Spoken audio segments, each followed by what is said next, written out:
at these pictures of the Earth from space. Here we can see different positions of the Earth during its revolution around the Sun. But let me tell you that each of these pictures display the same portion of the Earth, that is North America and South America. Here also we have North America and South America. Again North America and South America. So each of these pictures display the same portion of the Earth.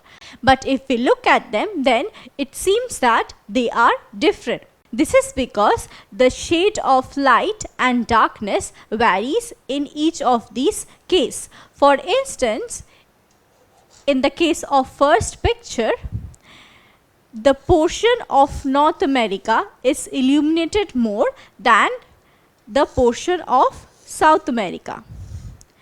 On the contrary, in the third picture, we can see that a small portion of North America is illuminated while maximum part of South America is illuminated. Now coming to the second picture, here we can find that North America and South America are equally in the zone of light and darkness. So in each of these pictures, the position of the Earth differs because of its revolution around the Sun. So in today's lesson, we will discuss in details about these different positions and we will see how they occur. We know the Earth revolves around the Sun in an elliptical orbit. Now due to this elliptical shape of the Earth's orbit, sometimes it so happens that the Earth is very close to the Sun and sometimes it is very far away from the Sun. Now not only the Earth revolves around the Sun, but it also rotates on a tilted axis. So due to this simultaneous movements of rotation and revolution, the Earth position with respect to the Sun changes during these movements. In today's video, we will discuss about these different positions. So we just learned that due to elliptical shape of the Earth's orbit, the distance between the Earth and the Sun varies during the revolution. Now the point on the orbit when the Earth is closest to the Sun is known as perihelion. And this particular event takes place on 3rd January. And the nearest distance of the Earth from the Sun is 147 million kilometers. Now, the farthest distance of the Earth from the Sun is 152 million kilometers. Now, the point on the orbit when the Earth is farthest from the Sun is known as aphelion, and this particular event occurs on 4th July. Now we have already studied about these points, that is perihelion and aphelion, in our previous lesson. Now let us draw two lines, one horizontal and other vertical, passing through the Sun's center. So here we have a horizontal line and a vertical line passing through the Sun's center. So these are the two required lines, one horizontal and other one vertical. Now let us take arbitrary points like A, B, C and D.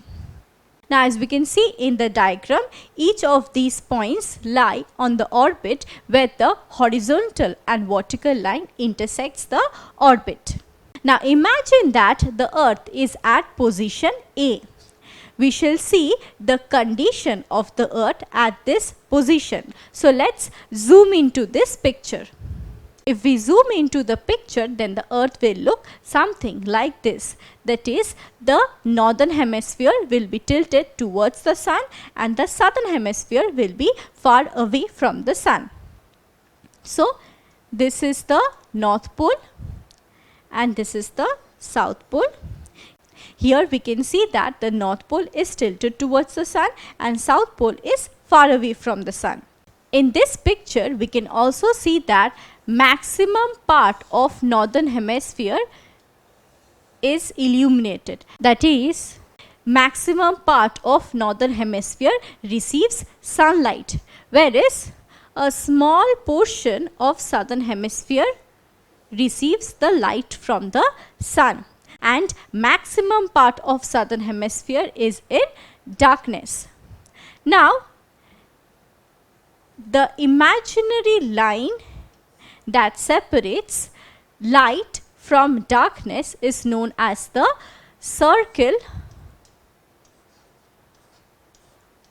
of illumination.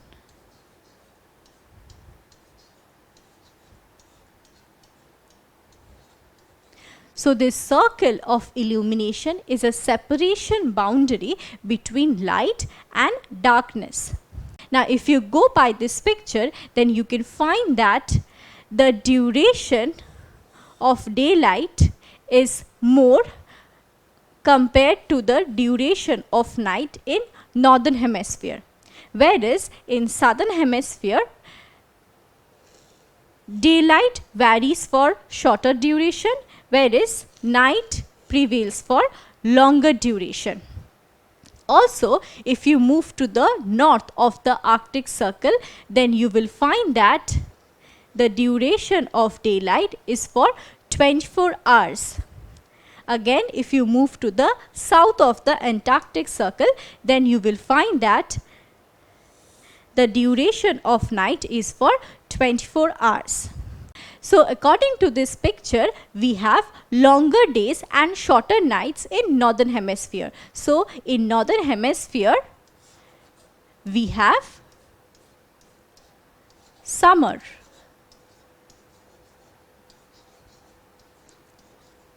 On the contrary, in the picture, we can see that days prevails for shorter duration while nights prevails for longer duration in case of Southern Hemisphere. So in Southern Hemisphere,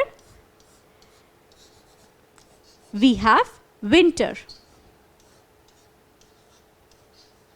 Now also, if you look carefully into this picture, then you can find that the sun is vertical or perpendicular over Tropic of Cancer. So this point of the year when the sun is perpendicular to the Tropic of Cancer is known as summer solstice. So on summer solstice, the sun is vertical over Tropic of Cancer, and at this point the Northern Hemisphere enjoys summer while Southern Hemisphere experiences winter. Now the particular day on which this position of the earth occurs is 21st June. So on 21st June, the entire earth experiences summer solstice. Now this position of the earth is known as summer solstice or June solstice because it occurs on 21st of June. This position of the earth is regarded as summer solstice, taking into consideration the Northern Hemisphere. That is to say that Northern Hemisphere enjoys summer, so this moment of the year is referred to as summer solstice. But you should keep one thing in mind: the Southern Hemisphere do not enjoy summer, rather Southern Hemisphere experiences winter. But we refer this position as summer solstice, taking into consideration the Northern Hemisphere and not the Southern Hemisphere.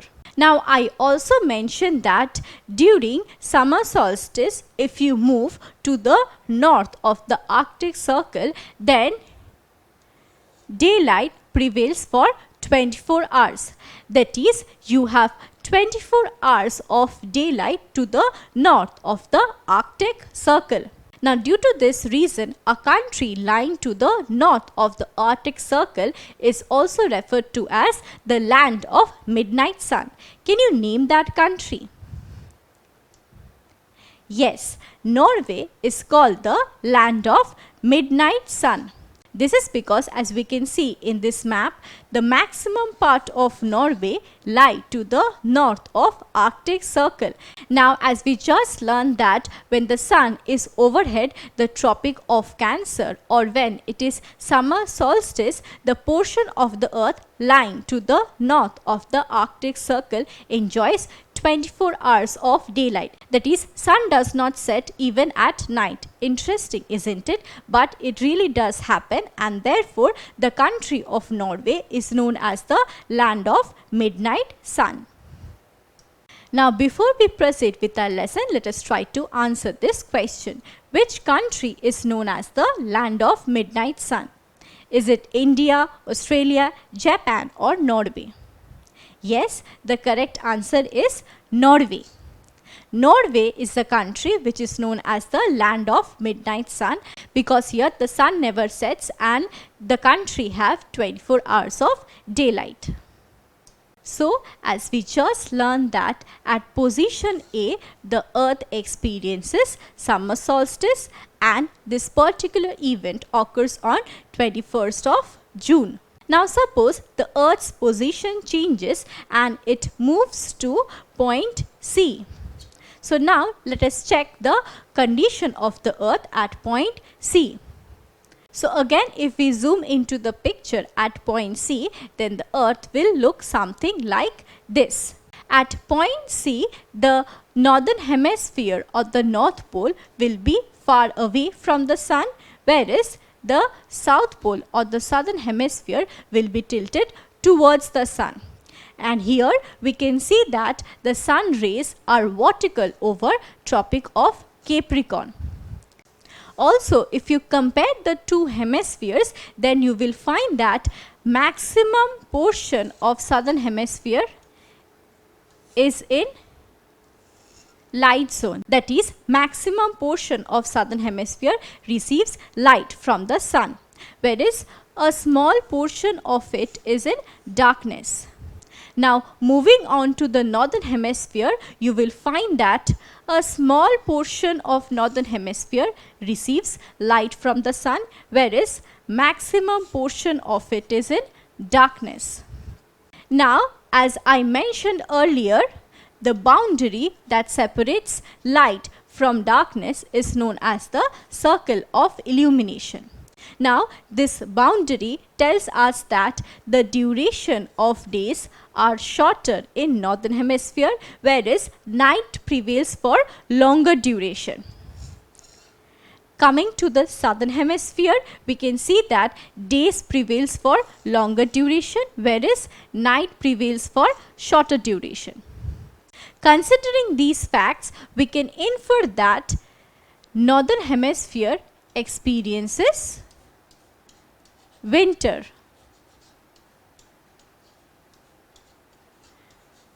whereas southern hemisphere experiences summer.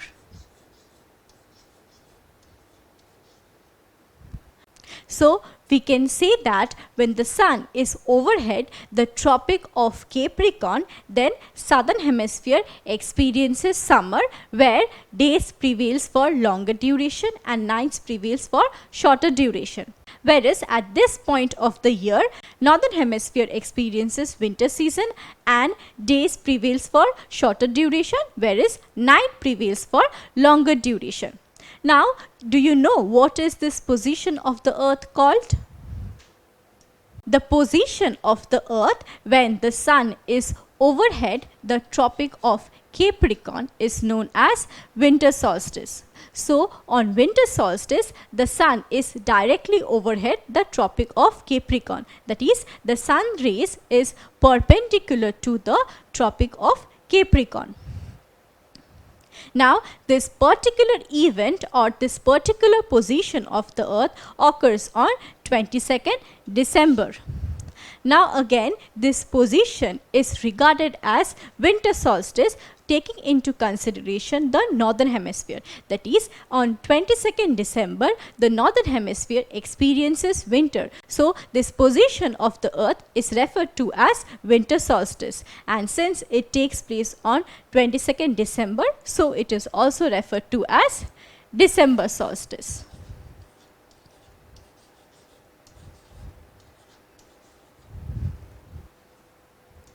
Now, these moments of the year when the sun is vertical over Tropic of Cancer or vertical over Tropic of Capricorn is referred to as solstice. This is because solstice is a combination of two words where sol means sun and stis means stop or standstill. Let me explain you this in detail. We know on summer solstice, the sun is vertical or overhead over Tropic of Cancer, and the sun does not move northwards beyond this particular latitude. Now, again, as the earth revolves around the sun, the position of the sun shifts with respect to the earth, and the sun rays are vertical over Tropic of Capricorn on winter solstice. Now again, as the earth moves, the sun does not shift southwards further. So the sun's position comes to a standstill or is stationary. And therefore, due to this reason, these moments of the year when the sun is vertical over Tropic of Cancer or over Tropic of Capricorn is referred to as solstice, because the sun is stationary over both the tropics at each particular point of the year. So as we just discussed, at position C, the earth experiences winter solstice, and this particular event takes place on 22nd December. Now on winter solstice, as we just learned, the sun is vertical over Tropic of Capricorn. On the contrary, the earth experiences summer solstice at position A, and this particular event takes place on 21st of June.